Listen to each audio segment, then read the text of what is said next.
depuis maintenant 10 ans, rien n'a été fait en matière de réglementation et de réforme concernant l'information, le secteur de l'information. Il y a des propositions dans tous les sens qui ont été faites. Les problèmes ont été identifiés. Tous les constats ont été faits.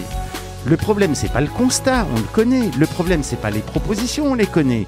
Le problème, c'est la décision politique. Voilà, il faut agir.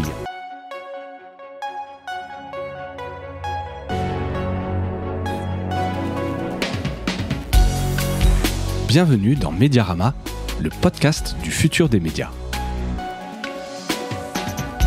Je suis François Desfossés et chaque semaine, je rencontre des entrepreneurs, des têtes penseuses et des experts de la galaxie média. Ce podcast est proposé par Cosa Vostra, agence de conseil tech et créative. Retrouvez-nous sur cosavostra.com.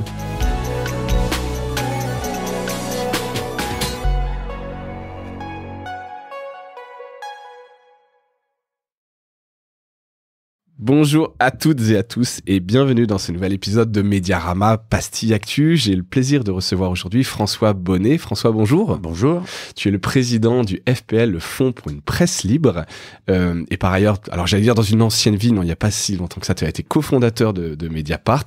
Mais c'est vraiment pour aujourd'hui tu représentes donc le Fonds pour une presse libre et vous venez de sortir des propositions pour libérer l'info qui sortent un peu des états généraux de la presse indépendante. Donc c'est tout frais, hein, c'est sorti la semaine dernière.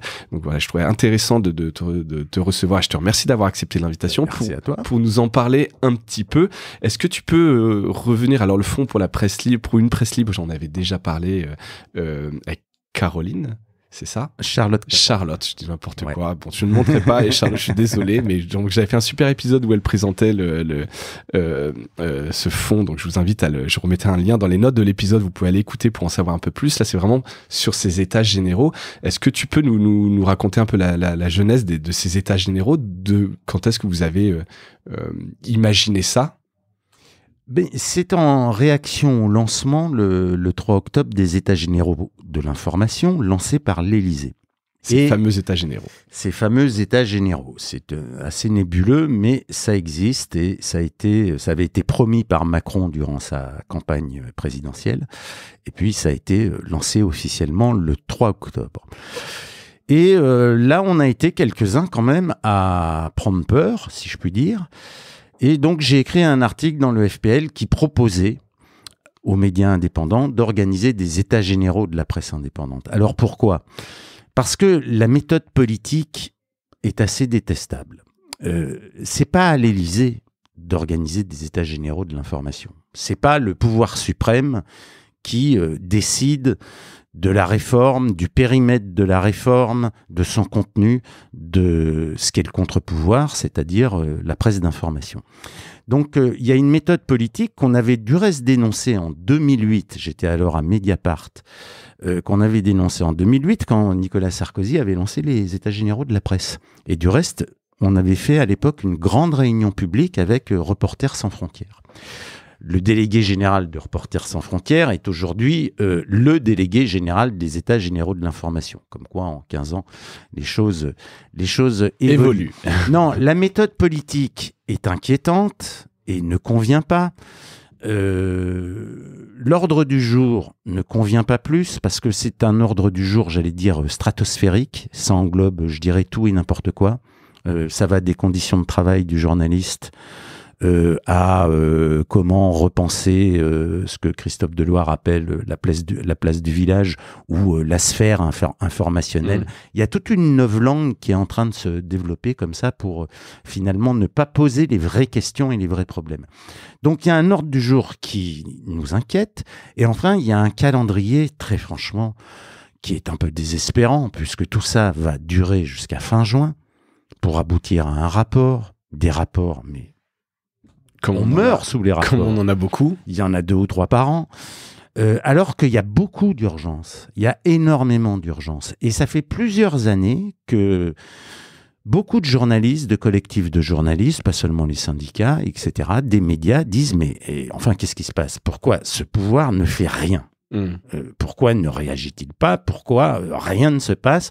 Depuis 10 ans, si on veut bien oublier la loi Bloch de 2016 qui ne sert pas à grand-chose, depuis maintenant 10 ans, rien n'a été fait en matière de réglementation et de réforme concernant l'information, le secteur de l'information.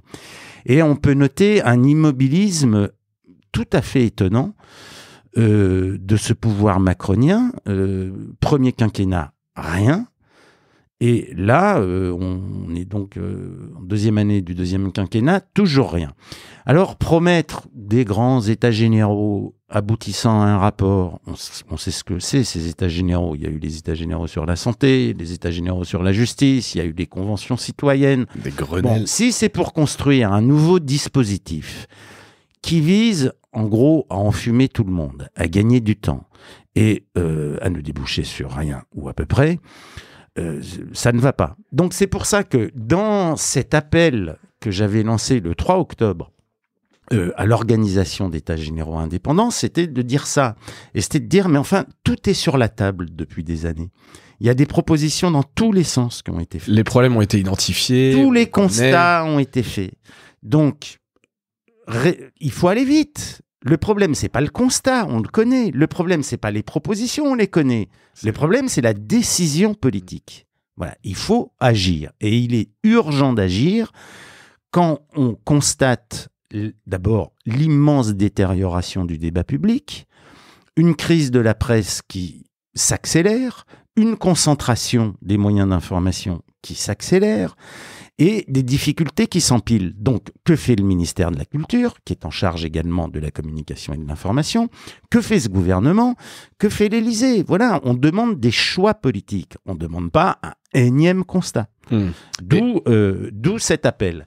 Et ce qui m'a surpris, vraiment ce qui m'a surpris, parce que le FPL, le Fonds pour une presse libre, c'est une toute petite structure, c'est que finalement, on se retrouve 6 semaines plus tard, avec 100 médias et organisations qui ont soutenu cette démarche et qui y ont participé.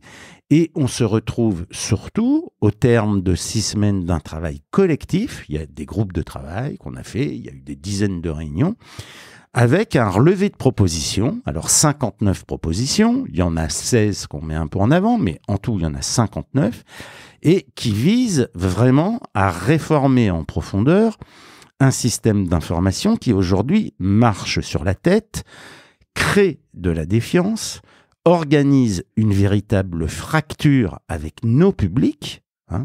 C'est pas seulement les sondages La Croix. Il y a eu une étude très intéressante cette année du Reuters Institute sur la situation française. Bon, franchement, la France est à la traîne en Europe. Oui. Et donc, il faut d'urgence bouger ça. Voilà ce qui était un peu l'objet de ces états généraux. Et la très bonne surprise, c'est qu'on arrive à produire un relevé de 59 propositions. Alors bon, toutes ne font pas un accord unanime. On est 100. Non, ça j'ai bien vu, effectivement. Et vous le précisez d'ailleurs, ça c'est assez intéressant. On le précise, on dit sur quelles propositions se sont exprimés des désaccords, mais finalement, on a choisi de toutes les mettre sur la table, parce que toutes sont intéressantes. Ouais, alors on pourra évidemment pas toutes les traiter ici.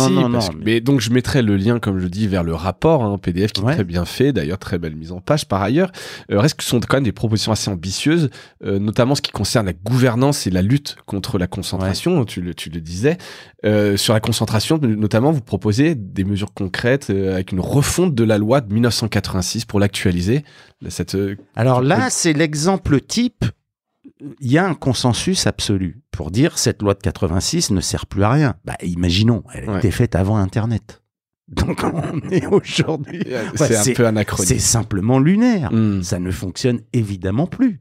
Toutes les dispositions anti-concentration prévues par cette loi ne fonctionnent plus, puisque Internet a tout bouleversé.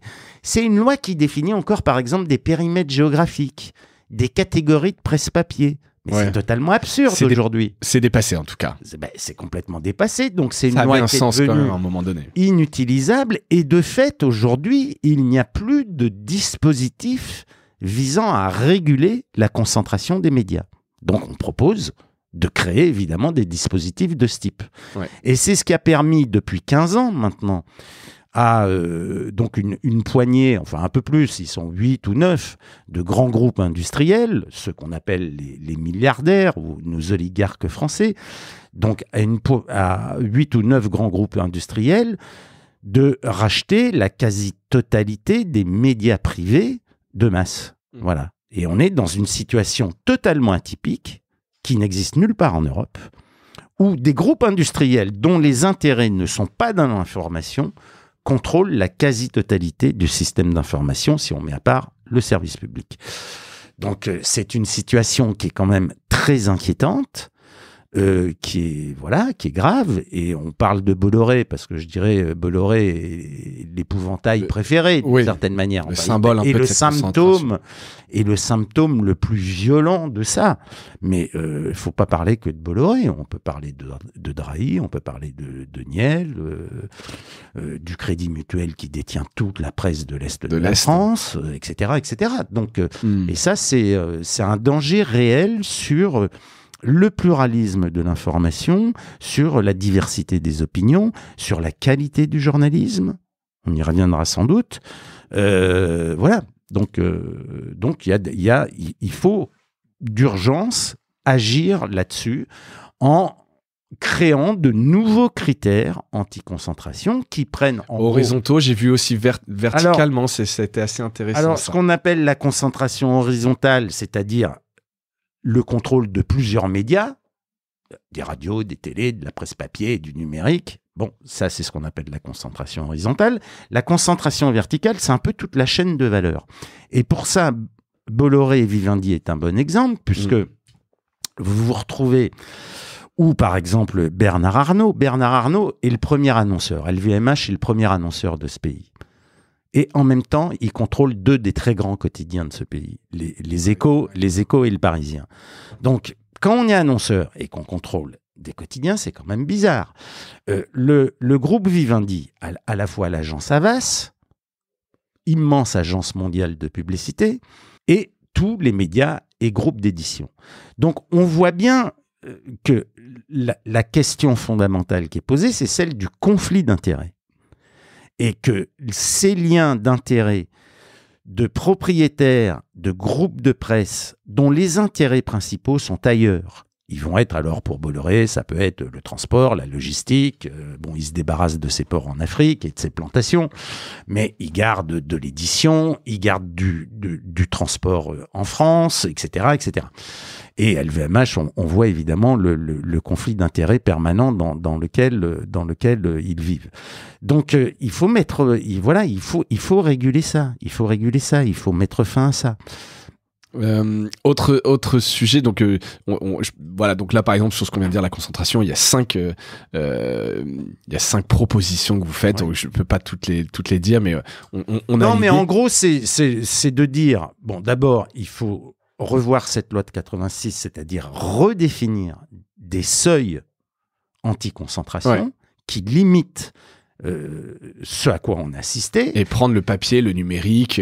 En considérant quoi ? L'audience globale. Oui. L'audience globale. Plus que les périodicités. Il y a eu un très bon chiffre produit par Agnès Rousseau, qui dirige Politis, et elle a mis plusieurs mois de recherche. C'est aujourd'hui 44% de l'audience télévisuelle dépend de 3 hommes, enfin de 3 groupes. Drahi, Bolloré et Bouygues. C'est pas possible. Ouais. On est où? Surtout que le reste, c'est le service public, quoi. Donc, voilà. Donc, non, pas seulement. Il y a d'autres. Non, il y a quelques petits acteurs, mais. Voilà, il y a d'autres acteurs, mais 44% de l'audience télévisuelle sont contrôlés par 3 hommes. Bon, c'est pas possible. C'est simplement impossible dans une démocratie qui veut avoir un système d'information indépendant et pluraliste. On continue sur les mesures et puis on verra après ce que vous espérez un peu de tout ça, justement. Il y a évidemment une grande famille aussi de propositions autour de la gouvernance des médias qui découle aussi un peu peut-être de cette concentration. Absolument. Proposer notamment d'associer plus étroitement les rédactions. à la gouvernance des médias. Quelles sont vos suggestions à ce sujet-là? Alors, il y a deux choses essentiellement. Il y a une chose qui peut sembler un peu technique, mais qui est importante, c'est la création d'un statut juridique pour les équipes rédactionnelles. Ça veut dire quoi? Parce que ça existe déjà un peu. Non, ça n'existe pas. Ça n'existe pas, c'est-à-dire que vous pouvez avoir des sociétés de journalistes, mais elles n'ont pas de statut juridique. Ça veut dire quoi? Ça veut dire qu'elles ne peuvent pas aller en justice. Par exemple, pour attaquer des conflits d'intérêts. Elles n'en ont pas le droit, je ne serais pas bien... non, elles ne peuvent pas se porter devant la justice en tant que personne morale, puisqu'elles n'ont pas de statut. D'accord. Donc, elles ne peuvent pas. Donc, c'est la reconnaissance d'un statut juridique avec un certain nombre de droits spécifiques sur l'identité, ce qu'est l'identité éditoriale d'un média. Ça ne vise pas à doubler ce qu'on connaît, les CSE, etc. Toutes les instances, je dirais, qui sont aujourd'hui dans une entreprise. C'est simplement de donner aux équipes rédactionnelles cette qualité d'être en droit de défendre ou d'intervenir sur l'identité éditoriale de leurs médias. Ça aurait permis, par exemple, si je prends l'exemple du JDD, quand le journaliste d'extrême droite Geoffroy Lejeune est bombardé, directeur du JDD, par Lagardère et Bolloré, ça aurait permis à l'équipe rédactionnelle du JDD constituée équipée d'un statut juridique, d'abord de donner beaucoup plus de poids à son expression, parce que par exemple le vote d'une motion de défiance, évidemment, si vous êtes une personnalité morale, ça compte plus que si vous êtes rien, un agrégat flou de journalistes. Ça aurait permis éventuellement d'aller en justice sur droit d'alerte, mise en danger de l'entreprise, de son identité éditoriale et de son modèle économique, etc. etc. Ouais. Donc, vous voyez que ça, c'est une mesure qui est importante. La deuxième mesure, c'est une mesure qui donne ce qu'on appelle un droit d'agrément, c'est-à-dire un droit de vote des équipes journalistes sur la nomination des responsables de rédaction. Donc, le responsable peut être proposé par l'actionnaire, mais sa nomination doit être entérinée par un vote des journalistes. Il y a même certains journaux, comme Mediapart, qui ont mis en place des droits de révocation. C'est-à-dire que l'équipe peut décider d'écarter le responsable de rédaction qui est en fonction. On a l'impression, alors, si vous voulez, on a l'impression, et c'est ce que vont vous dire tous les patrons de presse, que tout ça, c'est des mesures gauchistes, démagogistes, ridicules. Je les renvoie à un rapport de la fin des années 60 qui avait été commandé par Georges Pompidou, qui est un rapport officiel, et qui explique que, oui, les entreprises de presse ne sont pas des entreprises comme les autres, qu'il y a une relation particulière avec les publics, que comme la presse est d'une certaine manière l'organisateur du débat public par les informations qu'elle produit, elle a une responsabilité sociale particulière, et que vu cette particularité, il faut impérativement associer les journalistes aux choix fondamentaux de l'entreprise. Et ce rapport officiel dit les choix fondamentaux de l'entreprise, c'est évidemment la couleur éditoriale, l'identité éditoriale du média, c'est aussi son modèle économique. Bref, c'est tous les grands choix stratégiques qui engagent l'entreprise de médias. Rapport commandé par Pompidou. Dans la foulée de ça, donc pour vous dire, c'était pas un rapport d'affreux gauchistes, on peut pas le taxer de gros gauchiste, non, effectivement. Ce qu'on va nous répondre, je le sais d'avance. Donc je les renvoie à tous ces débats parlementaires et tous ces rapports officiels. Dans la foulée de ça, s'était créée une fédération française des sociétés de rédacteurs. Les premières sociétés de rédacteurs, historiquement, elles sont fondées au Monde dans les années 50 et au Figaro. Deux personnages historiques un peu de la presse, deux monstres sacrés, Denis Perrier-Daville et Jean Schwebel au Monde, le premier pour le Figaro. Et se crée donc une fédération française des sociétés de rédacteurs. Et déjà, premier truc qu'ils mettent sur la table, statut juridique pour les équipes rédactionnelles. Là, on est en 71. Et ils travaillent sur des projets de statut juridique. Ensuite, droit de regard sur les nominations des responsables. Donc, vous voyez, tout ça, c'est des vieux débats. C'est des très vieux débats. Il n'y a rien de gauchiste, de démagogique dans nos propositions, si vous voulez. C'est juste une concrétisation. On remet sur la table, quoi. On remet sur la table des propositions qui, depuis des années, visent à améliorer et l'indépendance et le pluralisme de l'information et sa qualité. Et ce qu'il y a d'intéressant, je vous renvoie à une citation. Alors, actuellement, le lobby très puissant des patrons de presse, très puissant, ils ont leurs entrées à l'Élysée en direct. Donc, hurlent à l'idée de telles idées. Alors, sauf un, c'est intéressant, c'est Dreyfus, le président du groupe Le Monde, qui a dit, mais oui, le droit de vote sur les responsables de rédaction, d'une certaine manière, c'est simplement un acte de bonne gestion. Et moi, c'est ce que j'ai vécu. Le Monde montre quand même un peu une voie aussi. Alors, Le Monde, donc actuellement, historiquement, l'équipe du Monde, effectivement, se prononce sur la nomination, non pas du rédacteur en chef, mais du directeur du journal Le Monde. Donc ça, c'est depuis la création, depuis les années 50. Moi, j'ai travaillé dans d'autres journaux et au Monde, mais à Libération également, il y avait ce type de démarche, puisque les rédacteurs étaient l'actionnaire de contrôle du journal, avant qu'il soit racheté. Donc, et à Mediapart, dès la création de Mediapart en 2008, et j'ai été son directeur éditorial pendant 10 ans, on met en place ce système. Je dis c'est un acte de bonne gestion, pourquoi ? Parce qu'un journal, c'est un intellectuel collectif. Et ce qui fait la qualité d'un journal, c'est pas la qualité de ses dirigeants, c'est la qualité de son équipe. Et il faut donc impérativement, si on veut mobiliser cette équipe, qu'elle soit cohérente, qu'elle soit soudée, qu'elle soit impliquée dans le projet éditorial, il faut qu'elle ait son mot à dire sur qui sont les personnes qui la dirigent. C'est un gage de bonne gestion. On est sûr comme ça que ça fonctionne. Voilà. Donc là encore, je dirais que c'est une mesure qui est évidente quand on gère une entreprise de presse. S'il y a une crise, s'il y a des désaccords entre des responsables de la rédaction, un directeur, une directrice de la rédaction et sa rédaction, on est sûr qu'on fait un mauvais journal. Ça ne marche pas. Ça ne marche pas. Voilà. Ce qu'il fallait. Non, mais c'est clair, c'est intéressant en tout cas de voir de voir tout ça. Et effectivement, je parlais du Monde et Mediapart.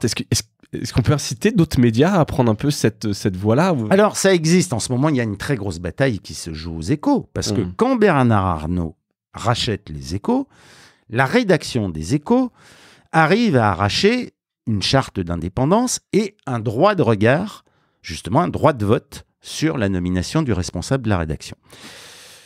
Tout ça est en train d'être remis en cause. Donc il y a une très grosse bataille qui est en train de se livrer aux Échos entre la rédaction et Bernard Arnault, puisque Bernard Arnault a fait congédier sur un coup de téléphone le directeur de la rédaction, Nicolas Barré, en mars dernier. Crise, etc. Bon, nomination par l'actionnaire d'un nouveau directeur de la rédaction, vote de la rédaction qui dit non. Non, ça ne sera pas lui. On n'en veut pas. Et donc, depuis début septembre, on est dans un bras de fer entre la direction des Échos et l'actionnaire, d'une part, et la rédaction, d'autre part. Et visiblement, ce que tente de faire l'actionnaire, c'est de remettre en cause cette charte d'indépendance et ses droits spécifiques de la rédaction pour passer en force. On verra. Je ne dis pas que ça va se passer. Ouais. On verra le résultat des courses. Autre grande famille de propositions que vous faites... sur la précarisation grandissante des journalistes, qui est pareil, un sujet qui ne va qu'en se dégradant, j'ai l'impression, moi, avec mon regard peut-être d'observateur de ce marché. Précarisation qui permet d'une part de faire davantage pression sur eux, forcément, mais aussi précarisation qui pousse beaucoup d'entre eux à abandonner. J'en ai parlé il y a pas longtemps, j'ai plus le chiffre en tête, mais je crois qu'au bout de 7 ans, c'est un peu plus de la moitié des journalistes qui rendent leur carte de presse. Quelles sont vos attentes? Quelles sont les attentes des rédactions, aussi du gouvernement à ce sujet? Vous savez, l'attente la plus basique, si je puis dire, encore une fois pour dire que nos propositions ne sont pas franchement gauchistes, c'est simplement que les patrons de presse respectent le droit du travail. Par exemple, ne demandent pas à des journalistes de se mettre en auto-entrepreneur. ne demandent pas à des pigistes ou bien d'être auto-entrepreneurs ou bien de créer leur petite société pour travailler par facture. Pigiste, c'est un lien salarial. Oui. Hein, c'est défini par la loi Cressard, etc. Donc, il y a tout ça. Il y a ensuite des niveaux de rémunération qui sont vraiment extrêmement faibles. Hein. Je veux dire, c'est ce que disait le collectif Profession Pigiste, qui a beaucoup travaillé sur ces questions. C'est que le salaire médian du pigiste, il est à 1900 brut. Médian, ça veut dire qu'il y en a la moitié qui touche moins de 1600 € net. Hein. Et aujourd'hui, quand on parle avec les gens, par exemple, qui sont à la commission de la carte, vous savez que pour avoir une carte de presse professionnelle, il faut justifier qu'on tire la moitié de ses revenus du journalisme. Oui. Bon, ils accordent des cartes professionnelles aujourd'hui, des cartes de journalistes, à des gens qui déclarent 500 € par mois de revenus venus du journalisme. Donc ça veut dire que c'est des gens... moins de 1000 €. Ça veut dire que c'est des gens qui gagnent moins de 1000 €. Quand vous parlez à beaucoup de petits médias indépendants, oui, on tourne autour de ça, quoi.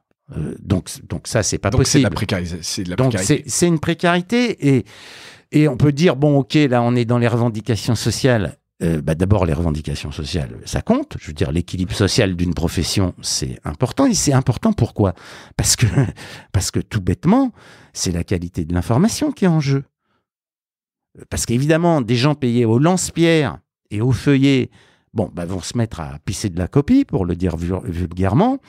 Et évidemment, tout ce qui est travail de recherche, d'information, d'investigation, de fond, même, je parle même pas d'enquête. De fond, mais vérification de sources. De faire des papiers corrects, avec du contexte, avec des éléments documentaires, avec des infos vérifiées, etc. On n'a plus le temps. Et alors maintenant, si on rajoute à ça ChatGPT... Ah, vous devancez ma prochaine question. Parce que vous n'en parlez pas de l'IA dans les propositions. On n'en a pas parlé dans les propositions parce que c'est une question qui est extrêmement complexe. Il y a des chartes qui sont en train d'être discutées dans plusieurs médias. Mais elle est à propos par rapport à ce point précédent, effectivement. Mais par exemple, il y a un spécialiste de l'intelligence artificielle, Gérard Olubowicz, dans les médias qui a intervenu lors de la réunion publique de jeudi, parce que c'est l'éléphant au milieu de la pièce. Alors imaginez des pigistes qui vont avec ChatGPT pisser de la copie du 15 feuillets en 3 heures, simplement pour arriver à survivre. Alors imaginez la qualité du contenu à l'arrivée. C'est qu'est-ce qu'on a monstrueux. Quelle est la qualité de l'information ? Et quand on parle par exemple d'un groupe de presse qui s'appelle Reworld, c'est bien ça. Ils font des journaux sans journalistes. Ils les font avec quelques jeunes journalistes en auto-entrepreneurs. Et je serais curieux de voir comment d'ores et déjà l'intelligence artificielle alimente toute une partie de leur contenu. D'après quelques échos que j'ai, c'est déjà le cas massivement dans des papiers. Après, sur certains papiers, alors je vais me faire l'avocat du diable, mais sur certains papiers, dans un monde idéal, les pigistes, les journalistes seraient sur des choses un peu plus de fond et des choses un peu légères. Il n'y a pas forcément besoin. Tout ça. Et j'entends bien, en tout cas, l'économie. Tout ça, il faut faire attention. Ouais. Il faut regarder de près, il faut que ça soit régulé et il faut qu'il y ait des chartes professionnelles là-dessus.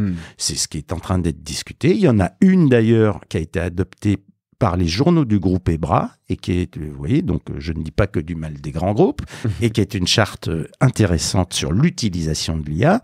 Donc ça peut évidemment avoir une utilité dans notre métier. De toute façon, ça va arriver. Et putain, mais c'est arrivé, c'est déjà là. Donc ça peut avoir une utilité. Moi, je ne suis pas là-dessus, c'est pas tout noir, tout blanc. Mais justement, c'est un nouvel outil. C'est un nouvel outil rédactionnel. Ouais. Mais comment on l'utilise ? Donc là-dessus, il faut regarder et il faut faire gaffe à ne pas commencer à produire n'importe quoi. Sinon, c'est une catastrophe. Je suis d'accord. Là, je suis très aligné. Il faut augmenter le journaliste, mais pas forcément tout automatiser, parce que ce sera une catastrophe en termes de qualité pour raccrocher à la qualité de l'information. Voilà. Alors enfin, et je veux pas... Je pense qu'il y a un chapitre important de nos propositions qui s'appelle « Renforcer le droit de l'information ». Parce que ça illustre bien, si vous voulez, ce qui est notre relation aujourd'hui avec le pouvoir exécutif. Quand je dis notre, c'est celle d'une très large partie de la presse et des journalistes, qui est une relation très détériorée, très, très détériorée. Pourquoi ? Je vous donne 4 exemples très rapides qui sont survenus ces 18 derniers mois avec nos réactions du pouvoir. Un tribunal de commerce Donc, en gros, c'est le contournement de la loi de 1881. On a une grande loi dans ce pays. C'est un totem républicain, qui est la loi de 1881 sur la liberté de la presse, qui est une loi très libérale, et vraiment sur laquelle s'est construite la liberté de la presse dans notre pays. C'est une grande loi, voilà, une grande loi de la République. Elle ne cesse d'être contournée et grignotée depuis des années. Alors, par exemple, par les lois contre le séparatisme, la loi sécurité globale, les lois antiterroristes à répétition, etc., etc. Pour s'attaquer à quoi? Au secret des sources des journalistes, à leur capacité d'enquête. Et je vous donne juste très rapidement 4 exemples. Un tribunal de commerce ordonne à un site d'enquête, Reflet Info, d'arrêter, de stopper toutes ses publications sur le groupe Altis. Censure préalable. Du jamais vu. Ça a été... Avant publication. Avant publication. Avant publication. Saisi par Patrick Drahi et le groupe Altis, ils ordonnent à ce site, vous n'avez plus le droit de publier d'articles sur le groupe Altis. Ah bien, du jamais vu. Jamais vu. Ça a été cassé en appel, mais n'empêche que l'appel est intervenu 4 mois plus tard, etc. Et la dépense d'énergie, d'avocats. Coût d'avocat, oui. Un autre tribunal de commerce, à Rouen, ordonne, saisi par une entreprise, ordonne de chercher les sources des journalistes. Il l'ordonne tellement que dans l'ordonnance, il est détaillé. Vous chercherez dans les boîtes mail, vous effectuerez des recherches par mots-clés et suivent les noms propres des journalistes et les noms propres des responsables d'une entreprise qui était attaquée par l'entreprise qui a saisi le tribunal.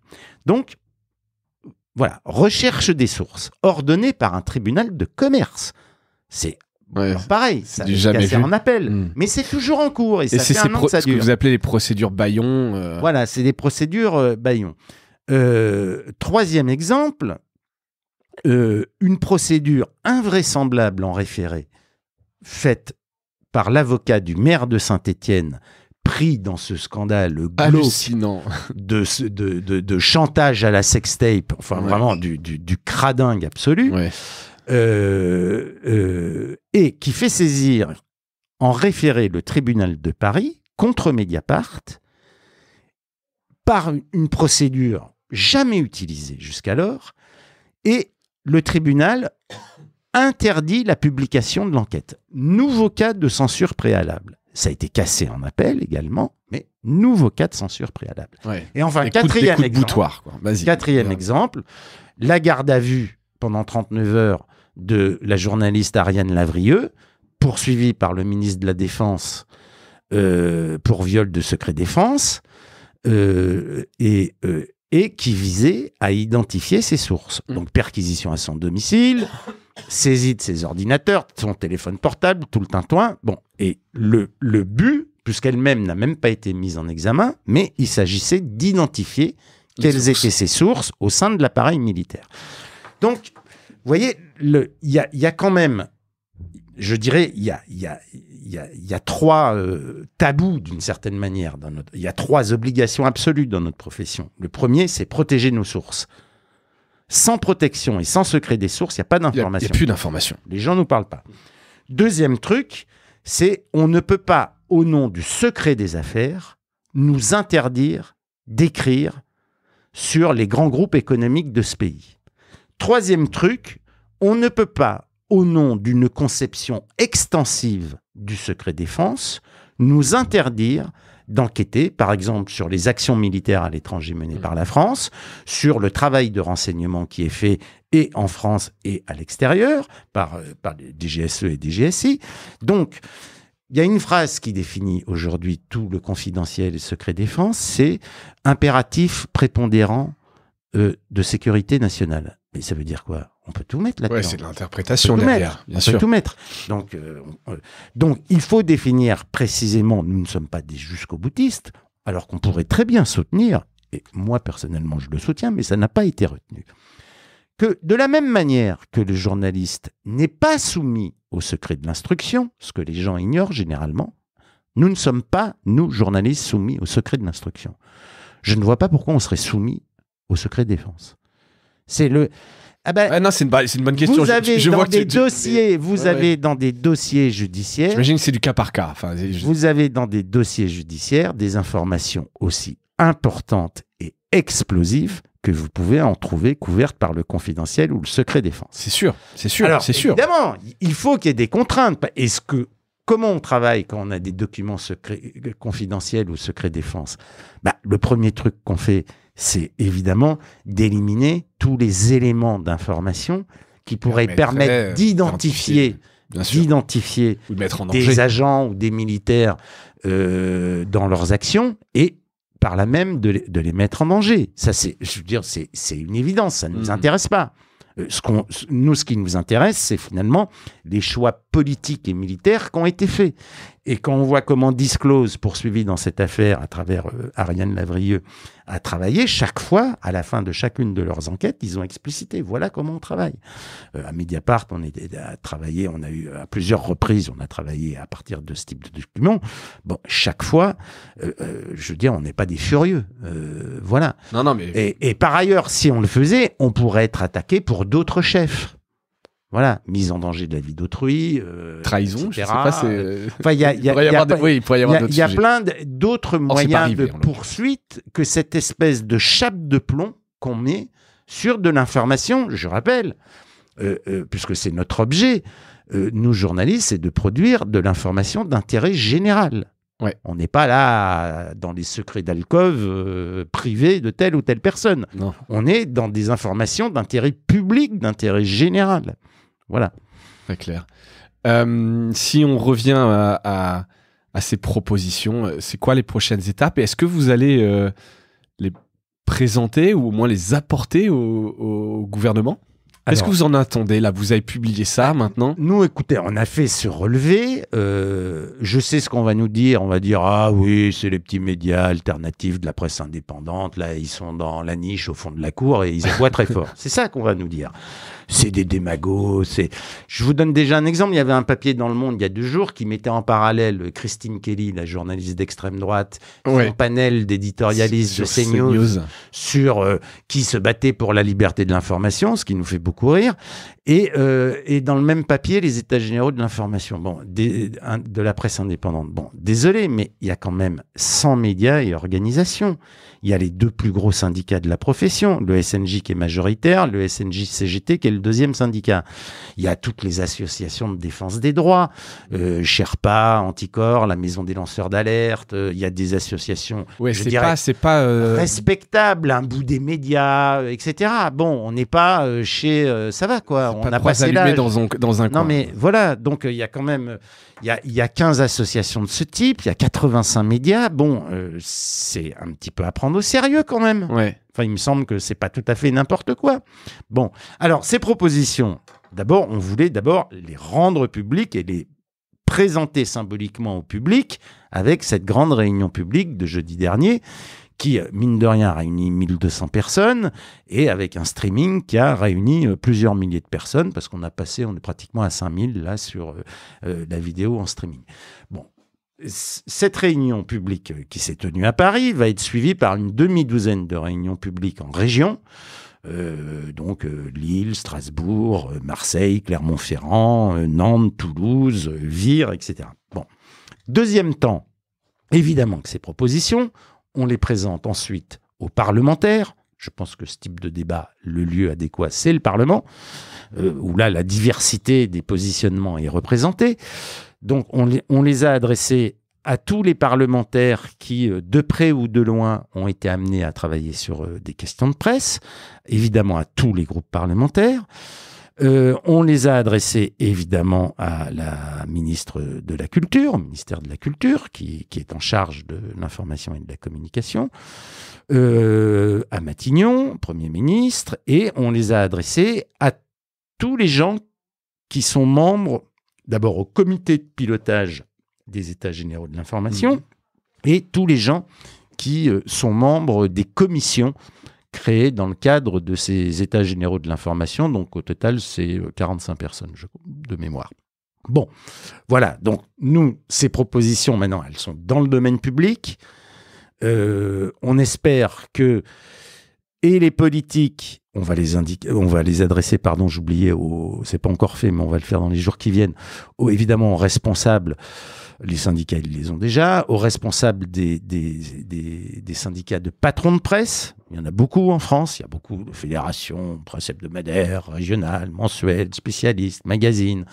La fameuse APIG, le grand lobby des quotidiens nationaux papier, hein, l'alliance de presse d'information des générales. Bon, donc on va leur adresser pour leur montrer que voilà, il y a d'autres voix que les leurs. Hein.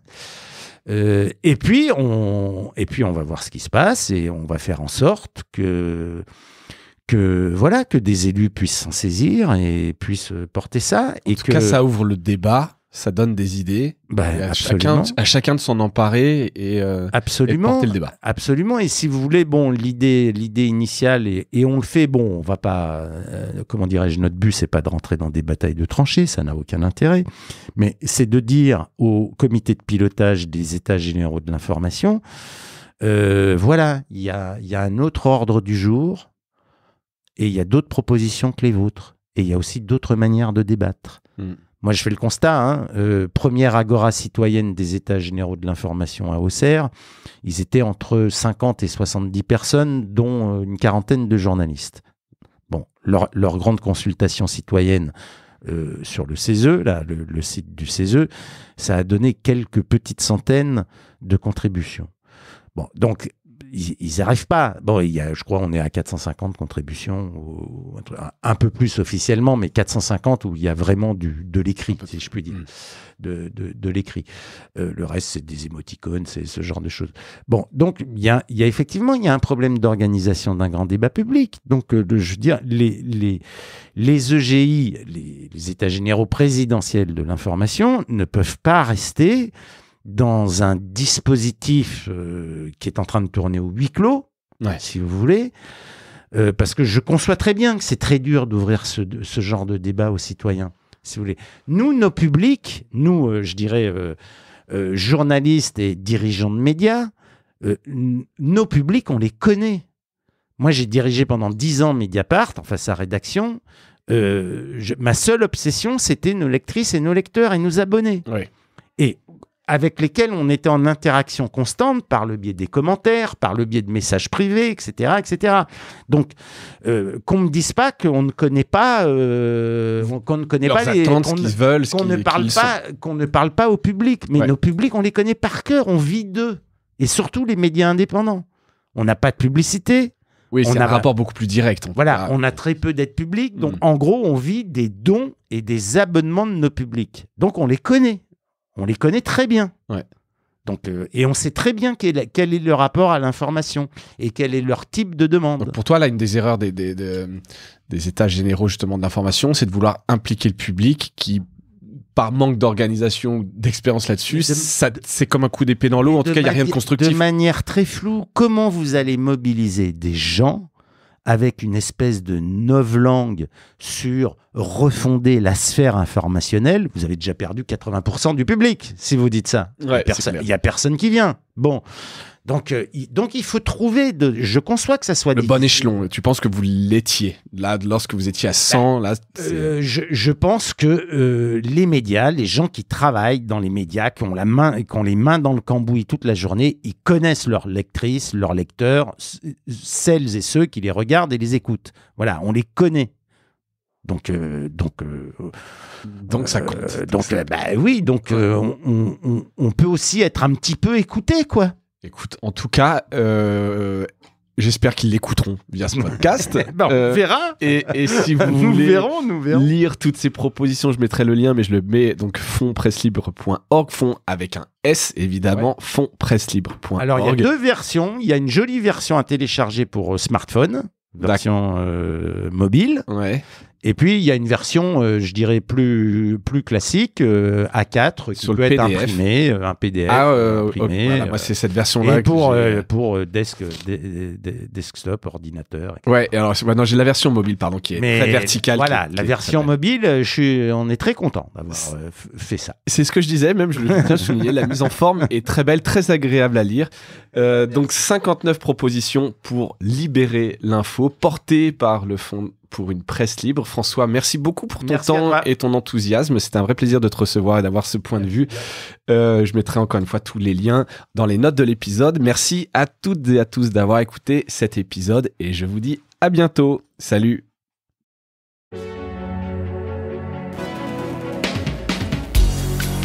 Voilà, Mediarama s'achève.